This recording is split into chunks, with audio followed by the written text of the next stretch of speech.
Story 1. I wish I had recognized that his issues were about him instead of taking everything personally. If we had both done the work to heal our individual attachment issues, things probably would not have ended. Story 2. Established firmer boundaries and stuck to them. Yes, I have feelings for you. You don't reciprocate? Then no, Kaya, we will not have sex. Can't live with that? Well, I am going to have to cut contact. You know where I live if you change your mind. Story 3. Put myself first instead of being anxious about him all the time. Gave myself time, did not try to ask for attention I did not receive, and became more patient. I would not have thought that he could make mistakes. Now I know he was not the right person. I am with someone much better who does not take me for granted and gives me attention without me having to ask. Story 4. Broke it off when my feelings started drifting away instead of marrying her out of a sense of duty or loyalty. Story 5. I wish I would have just been honest. I told him I didn't want to play games or talk late, and we could have talked. Instead, I broke it off and really hurt him. We could have talked and found a solution. But then again, when you are mentally gone, that's it. Story 6. I wish I had been more mature and talked to her properly instead of just running away and avoiding her. Story 7. Should have been more forward. Less worried about being too much and more worried that she would think I did not love her. Story 8. Mine is on the brink. I told my wife I wanted to separate this morning. I hate to, but she constantly talks down to me and in front of the kids. I can't put up with it anymore. It's no way to live. I wish I had set clear boundaries in the beginning, not when it got very bad. Story 9. It was a friendship I thought would last forever, so I took it for granted and never put in the work. One day, I received a long message from my friend expressing in detail their dissatisfaction with the friendship, which led to its end. Story 10. This list is too long to type on a phone, but my first thought is all of it. I wish I had done all the things. It's hard because I think about it every day since it ended. I have had other relationships since then. None compared. Most not even close. I also know there is nothing anyone could say that might change me. Some lessons have to be learned the hard way for them to stick. I will always regret the things I didn't do, and many of the things I did do. I am ashamed of the hard lessons I may have taught her. The only relief I get is that she seems happy now. That's all I ever wanted to begin with. Story 11. I valued myself and left earlier. It took me a long time to mature and realize that I bring good things to the table. Story 12. I have become better at communicating more maturely, calmly, and respectfully when I am upset. I am also better at expressing how I feel instead of walking on eggshells most of the time. Additionally, I am better at asking him how he felt. However, it is not only my responsibility. He should have made an effort too. I am anxious and he is avoidant, so that was our dynamic. We started working on it too late. He had checked out and finally ended the relationship after 15 years together. And I miss him very much. We have a 1-year-old daughter together, so it is almost impossible for me to move on because I still have to see and talk to him. It has only been 5.5 months, but I just wish he would come back so we could try again and continue therapy together. Story 13. In most cases, I would have wanted to be a better man. In others, a worse one. I would have accepted the advances of her family and friends if I had known what was to come later. Story 14. I cannot believe the words she said. During sex, she said, "This feels right." And even writing that out hurts my heart. She told me I was an amazing guy and that she loved being around me. She said she knew from the moment we met. But I fell for the rebound. It was the first time in 3 years of friendship that we were both single. At first, I was hesitant, but after a few dates and sexual encounters, I believed we could make it work. Then, when I wanted to make it more serious, she mentally checked out and ended it. That was roughly 3 months, but I guess it wasn't a relationship. To me, I thought we were building something special. That was over a year ago, and I have a relationship now. When I hear from my other female friends in the social circle that she tells them her current boyfriend went months without having sex with her and is still not consistent, it makes her feel ugly. It hurts me because she was always attractive, and I don't want my friend to feel ugly. It also makes me feel that nothing I offered was good enough, that I was not good enough. I know she knows she hurt me and that it made her feel bad about herself, but it was still hard. Therapy and an understanding girlfriend who had a similar situation have been great for my healing journey. It did affect our friendship for sure, but you miss 100% of the shots you don't take.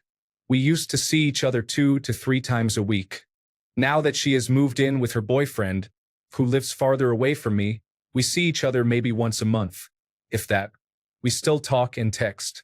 I even called her and we talked for 10 minutes yesterday, but it is not like it was before.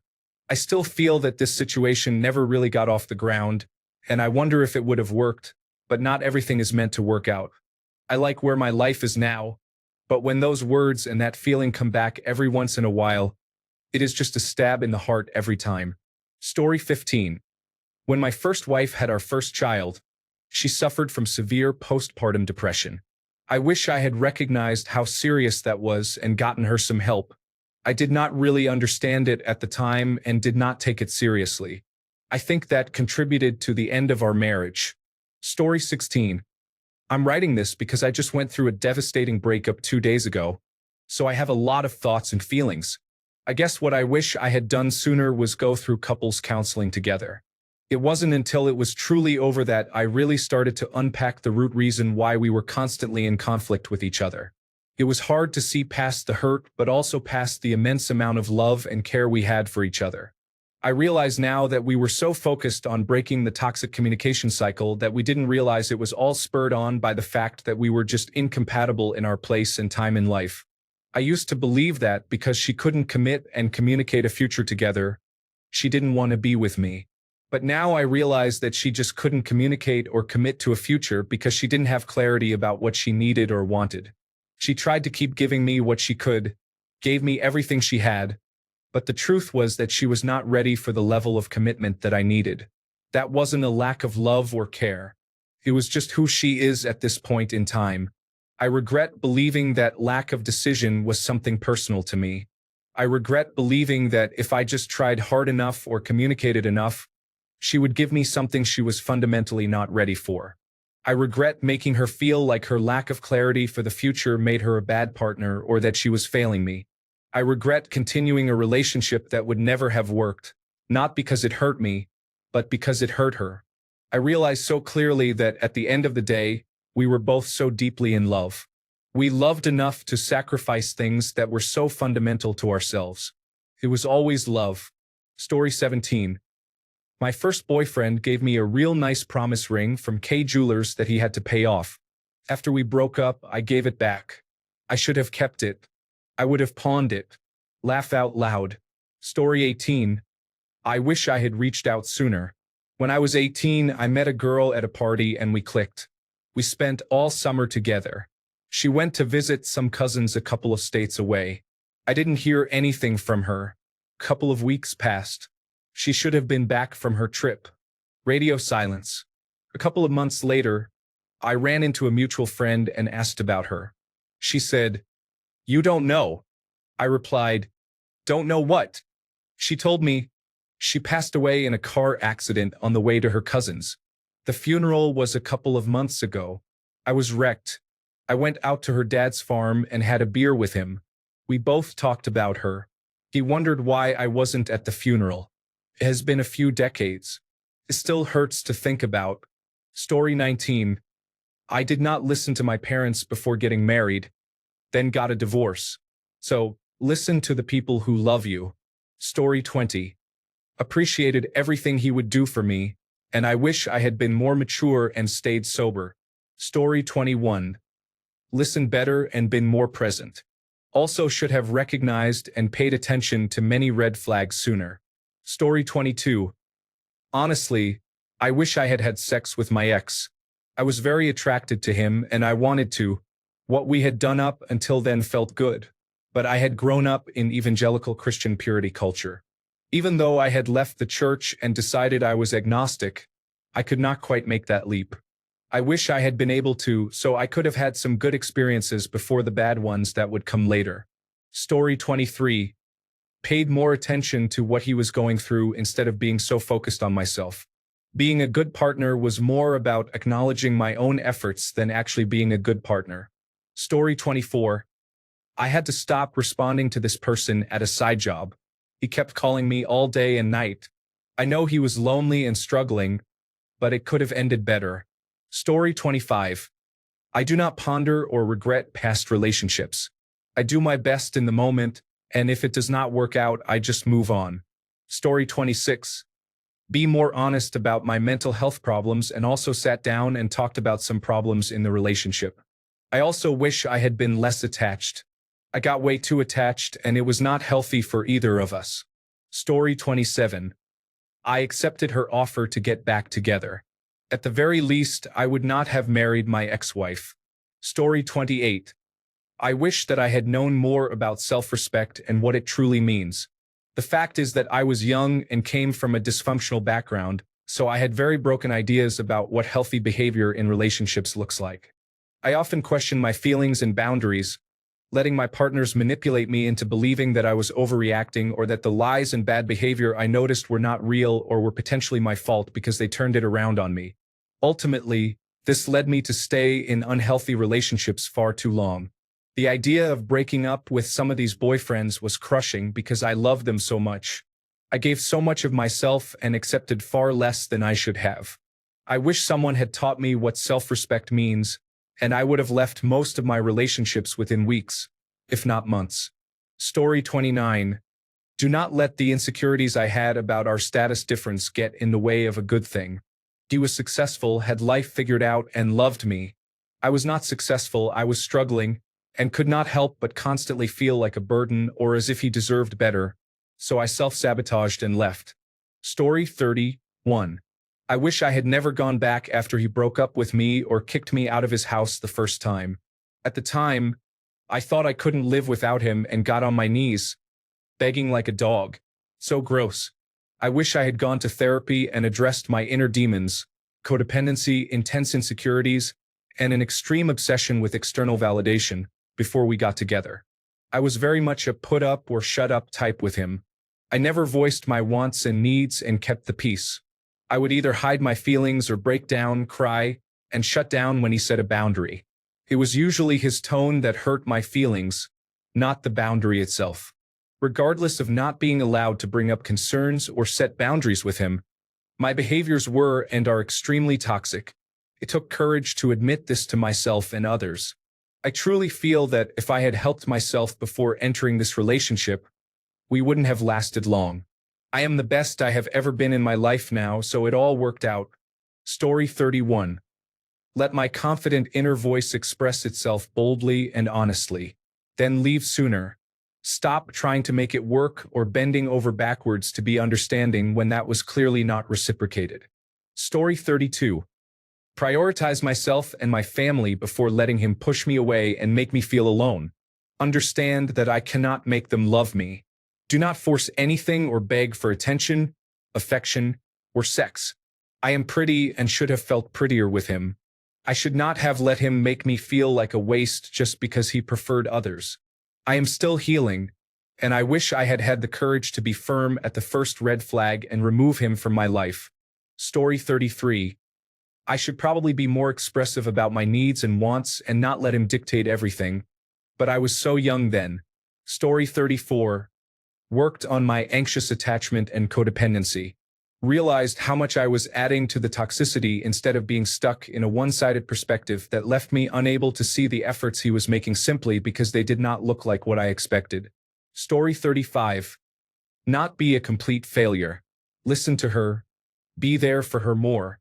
Drink less. Make her a priority. Things I have to live with. Things I have had to adjust to since she left me. Things that haunt me daily. This is my reality. I have been sober for almost 2 years, dealing with everything, but I am an idiot, stupid, pathetic. You name it all. The relationship ending was my fault. Life lessons, I guess. Story 36. They ended for a reason and led me to my soulmate. Although I wish I had been smarter financially with my divorce, child support, and legal matters. I got screwed over financially in my divorce.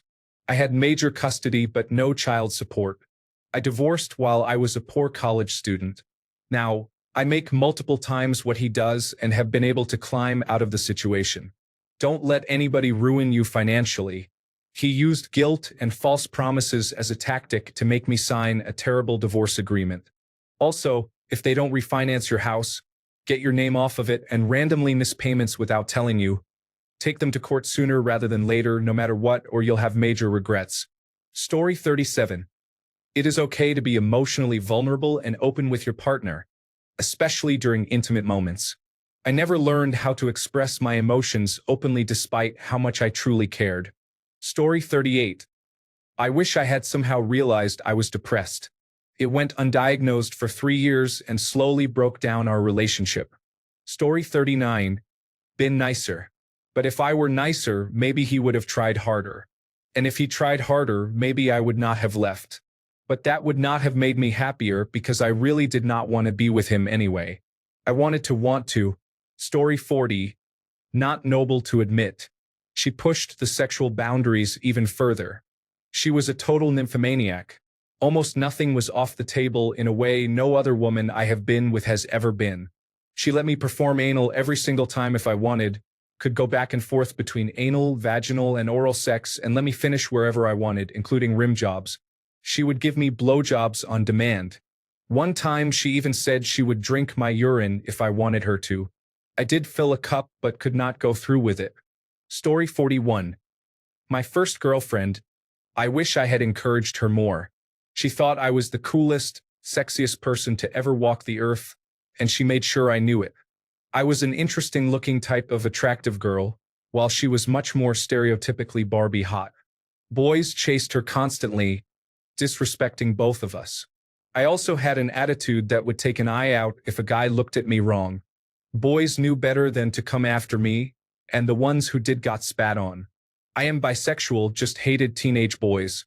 I have had a boyfriend for 3 years now whom I adore.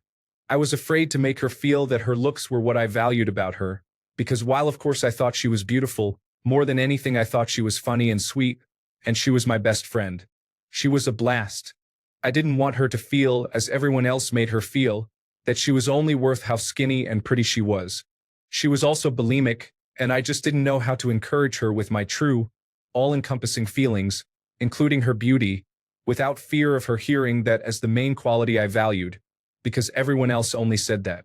The trouble with being pretty. My mom had similar struggles from constantly being praised only for her looks, and I saw the parallels. I didn't want to contribute to her destruction.